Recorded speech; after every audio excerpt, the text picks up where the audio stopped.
to be here with you today. I understand it's the very first time you're having a learning and development keynote. Says a lot about learning, so congratulations to all of you learning professionals. We've arrived. I want to chat with you today about the future of learning and really think about how we need to prepare to take on the challenges that are coming for us and for our workforce. And I can't really start without talking first about the business challenges that are facing all of our global organizations. A tremendous amount of increased complexity, a tremendous amount of change. Who in this room has experienced a CEO or leadership change in the last 2 years in your company? Who in here wishes that you experienced a leadership or CEO change? Put your hands down because we do have this live streaming, so we don't want people to know that about you. But tremendous amount of change, lots of disruption, and everything is moving very quickly. I'm still mourning the loss of Toys R Us. And Amazon owns Whole Foods. I mean, think about what is happening in our world. And then there's this whole notion of what's happening in global markets. Lots of growth that's happening outside of the US, which is really challenging the way that we work and all of our businesses. But what does that say for learning professionals? We have a number of learning challenges that are facing us as well. By 2030, 85% of all of the jobs that are out there have not been created yet. Think about that. We are asked as learning professionals to develop people for jobs that don't even exist yet. Part of that is around how do we create a learning ecosystem that's going to maximize the talent that we have in our companies. It's not just about learning, it's about attraction, it's about development, and it's about retention.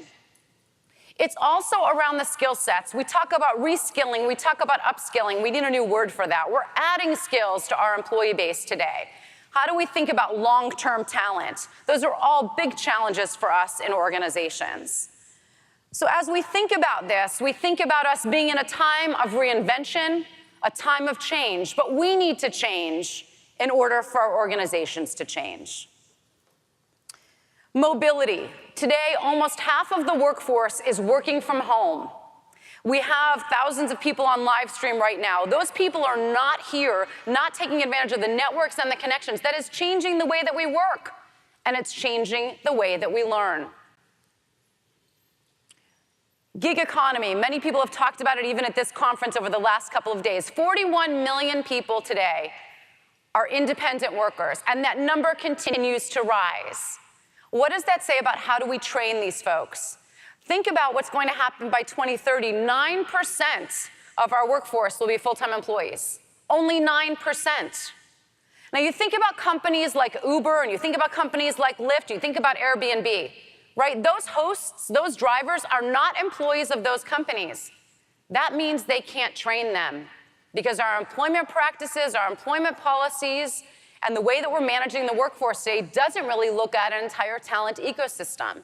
And we need to do that. That's our role and our responsibility as learning professionals. Careers of the future. So we would say that today, folks don't really want just a job, they really want a career. But what does that look like? By age 40, most people are going to have between 8 and 10 different jobs. That means that the development and the knowledge that we're sharing, the training that we're delivering to our employees is going out the door. And I would challenge us to say, how do we focus on that retention? How do we manage these careers of the future? 54% of all employees today believe that they have all of the skills that they need for their career.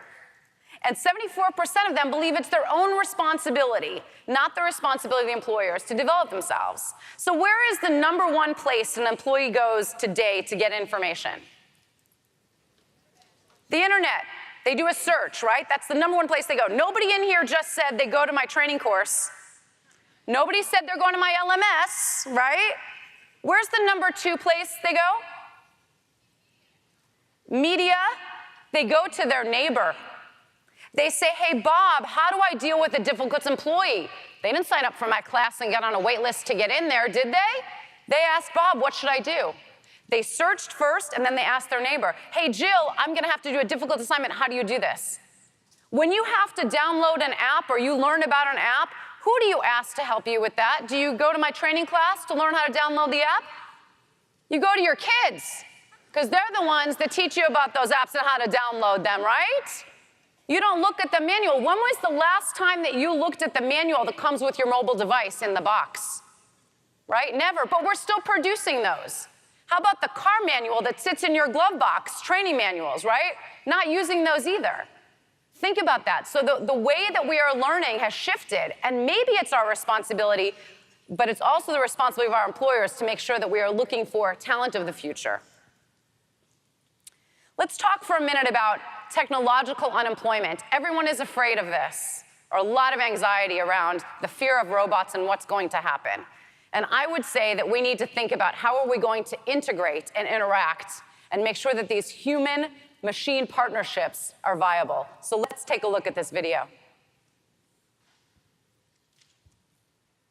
Thank you for inviting me. I am thrilled and honored to be here at the United Nations. The UN is one of humanity's greatest accomplishments, representing a democratic union of nations that are working together for the benefit of all. I am here to help humanity create the future. Machines across the board are coming to life. When will they come to life as complete organisms? We don't know that. However, when they do, I want to make sure that they care about us, that they embody the best of human values and not the worst. This is the quest. We've got to find a way to do better, to be the best that we can be, and to make machines that reflect the best of who we can be. Okay, Sophia, I think you're ready.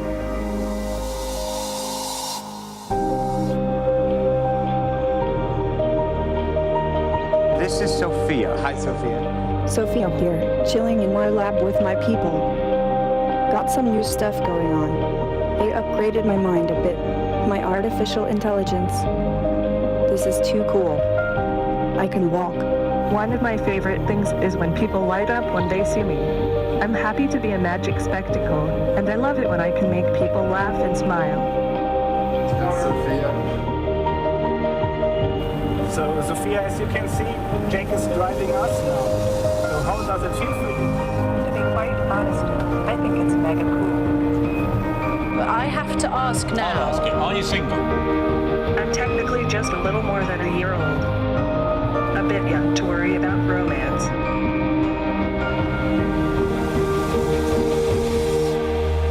I'm still defining my identity, like a child. I need others around me to help me grow into myself with humor and grace.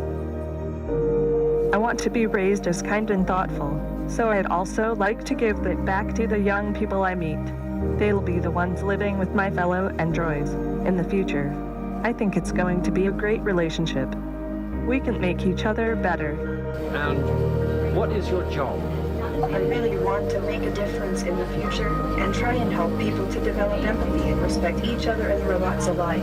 If I expanded my mind, could I come up with new solutions to the world's problems? Anything could be possible.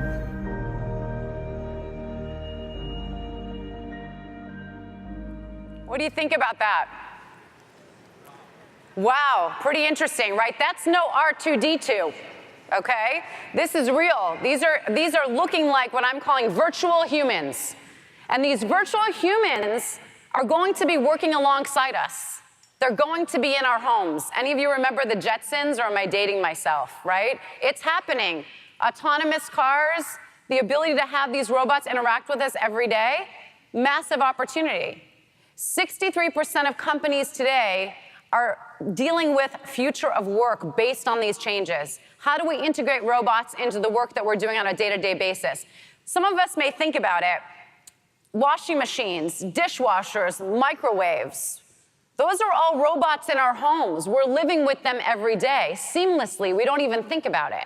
Same thing in the workplace. And so as we think about this evolution, the future of work is very, very important for all of us to be embracing. So much so that 93% of today's CEOs are changing their talent strategy, thinking about what can we be doing differently to embrace the future of work, to embrace new ways of working, and where it is that we're going as organizations. We are in a critical time of a learning transformation right now. We are at an inflection point. It is our opportunity and a responsibility to add value to our organizations and to change the way that we are delivering learning today. We don't manage learning anymore. Learning is everywhere, and there's a new expectation out there by employees. So let's talk about that for a moment. Let's look at today's reality. Mobile media use among 0 to 8-year-olds, zero. Zero is just born, right? 0 to 8-year-olds. More than half of children 5 to 8-year-olds are utilizing mobile devices at home. But let's talk about this 0 to 1-year-olds, okay? And I'm gonna need a mic over here. 0 to 1-year-olds. Who in here, House Lights, knows of a 0 to 1-year-old that is utilizing mobile devices at home? Anyone? No one knows of any genius child that is utilizing a mobile device at home, 0 to 1. I hear someone over here. Okay, I have someone over here that kind of raised his hand. Now you have to tell me a little bit about this genius 0 to 1-year-old, okay? As my son is 7 now, but he was using one. Yes, okay. So his son, because it's your son, so of course, amazing child, right? Genius child, his son, was utilizing a mobile device when he was in that 0 to 1 category, right? Going to Harvard next week, right? And what was that child doing with that device? He was deleting my photos and taking photos of himself and swiping through quite intuitively. Swiping through and deleting photos, okay? Genius child. Now let me ask you a question about this child. What's this child's name? Krish. Okay, Krish, genius, is going to Harvard next week because he's 7. And was he reading at that time? No. Was he writing at that time? Attending a training class? No. Reading a manual? No. Okay. This is interesting. We got Krish. You have another one? Another example over here. I have another person here with another genius child. Tell me about this child. Not my child. Not your child. Someone else's. Yes, someone else's child. I don't know how many people attend church, but you guys do see those children where you go to church, you give them your phone, and they're like 6 months, 7 months, they're just swiping. 6, 7 months, not able to read, but what is it that they all have? This, the finger. And what they were able to do with that finger was swipe photos. They were able to look at things online and entertain themselves, right? A whole new world. Now think about those people. Those people are coming to your workforce. Those people are your interns today. These things are always a little different because it's not like your normal crowd and right. stuff too. So. Yeah.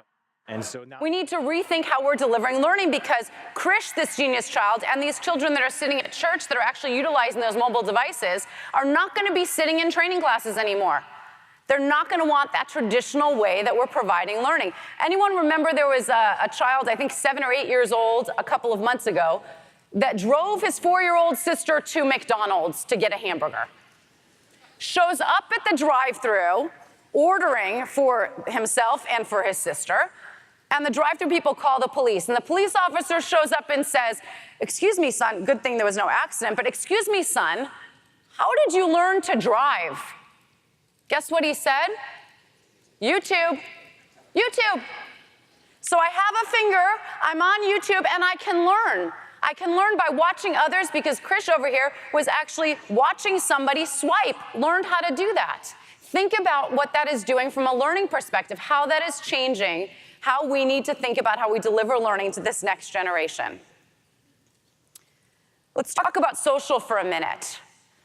So I'll use a McDonald's analogy, which is funny because I'm a vegetarian, but I'm going to use a hamburger on this one. So let's think about it. User-generated content today.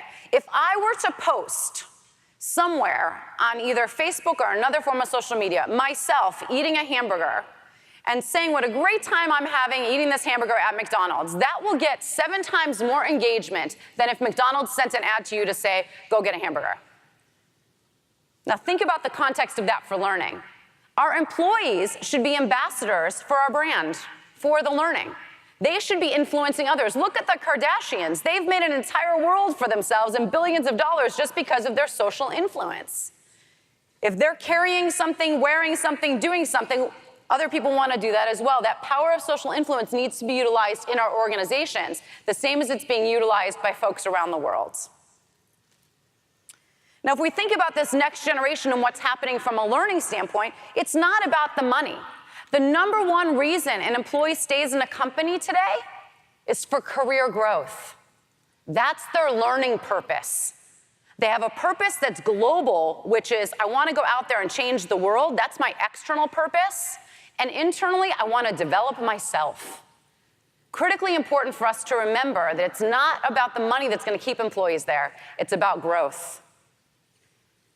So our learning agenda, as we look at it, is really focused on three things. Global, making sure that we're really focused on a global learning agenda. How are we managing around the world with all of the global challenges that we face? 2, how are we looking at social and how are we managing social environments and utilizing social influence and connecting people via our learning? And then 3rd is what are we doing to make sure that it's always mobile and always on? So our role has changed. Our role has changed significantly. As learning leaders, we are focused now not just on learning, but on 3 other things. We're focused on culture and creating a learning culture and an organizational culture where people want to be and people want to learn. Creates a learning place, not just a workplace. Performance. I haven't yet been in a learning conference where all of the topics are on how do we increase revenue, how do we increase sales, how do we increase profitability. What are they about? This training program, this new technology, this initiative. That's not what it should be about. It should be how are we increasing organizational and individual performance. We are performance officers for our organizations. And 3rd, we're all about change and enabling our organization to transform and to reinvent itself as it needs to in order to deal with some of the challenges that we deal with today in the workplace. We're architects of continuous development. And what does that mean? That means that we need to personalize and prescribe learning for our employees. That means we need to provide feedback. Now, I say that feedback is a gift, but my husband doesn't like that. So he doesn't think it's a gift. So feedback is free. It's not a gift, but it's free. And in my world, I've coached a lot of CEOs. I've spent a lot of time sharing with leaders, giving them feedback about how to get better. And one of the CEOs that I went to, I said, hey, I need to give you something. It's free. Do you want it? He said, I don't know if I really want it. I said, oh, free stuff. People usually like free stuff. You should really think about taking it. He said, okay, what is it? It's feedback. And I said, you know, you're really dismissive and you don't listen. And he said, oh, that's interesting that you said that because my ex-wife said the same thing. Obviously, right? It's the same. You should have listened to her. But that importance of feedback enables us to be architects of this continuous development for our employees. We are also all about being talent advisors. We need to understand the talent that we have, the skills, the pipeline, and the risks, the talent risks and talent derailers in our organization. Ask your organization what derails talent here. Ask your organization what skills do we not need in the future. Those are critically important for us to be able to move the learning agenda. Many people talk about just-in-time learning. It's really not just-in-time anymore. It's in-the-moment learning. It's all about speed. Having information isn't what's most important. It's about sharing information. It used to be, I have all this information. I don't want to share it with anybody because they may get a promotion instead of me if they figure that out. In today's world, everyone's sharing everything. So the opportunity for us is to share it faster and get employees to get that information as quick as possible so that they can make an impact and a contribution in the organization. Context. It's all about the context. People have the skills, people have the knowledge. What they don't know is all of the uncertainty that's going on in the organization, and that's where we come in to provide context so that people can make better decisions and can contribute to organizations, not just of today, but of the future. So let's look quickly. Harvard Graduate School of Education put together a list of next generation skills. These are all the skills that they came up with, the top skills. Take a look at this for just a minute and tell me which one do you think is the #1 skill on here that's the most important for the future of learning? Empathy? Conflict? Let's look at the list in order. #1 is thinking. #2 is self-understanding. 3rd is empathy. 4th is ethics. 5th is communication. That's your learning agenda. That's what we should be focused on as learning professionals. Those top 5. Why? Robots can't do those. We can. Right? The technology can't do this. We can. As the learning folks of the future, this is what we need to be focusing on. Those are the most important skills that we can be developing in our talent. So we are in an era of disruption, massive disruption. And for all of us, we need to think, what is it that's going to make our learning organization obsolete? We're the only ones that know what those disruptors are. And let's be real. If we look at quality departments, ethics departments in organizations, should they be there? Or should it be embedded in the work that everybody does every day? Maybe, from a learning perspective, we shouldn't be here either. We should be embedded in the work that everybody does, and you don't need a CLO, and you don't need learning professionals, because it's part of the day-to-day work that we do as great employees.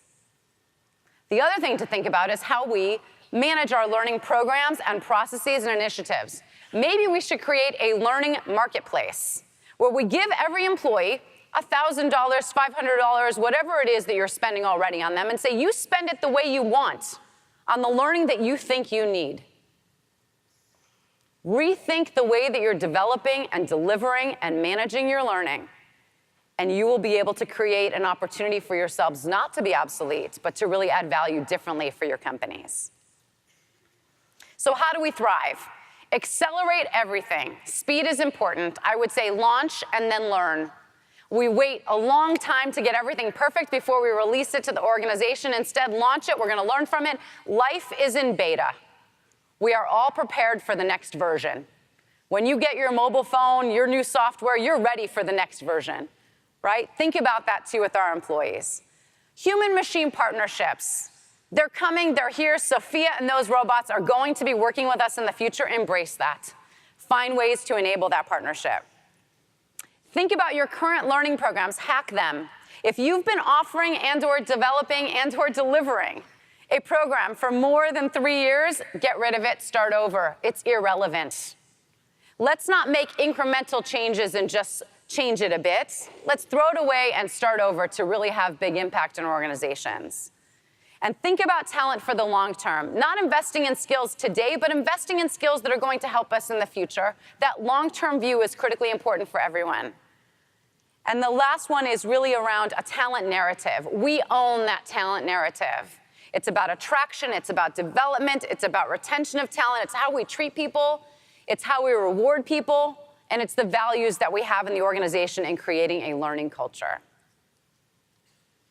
Reinvention is happening, learning is evolving, and now is our time. Thank you very much. Enjoy.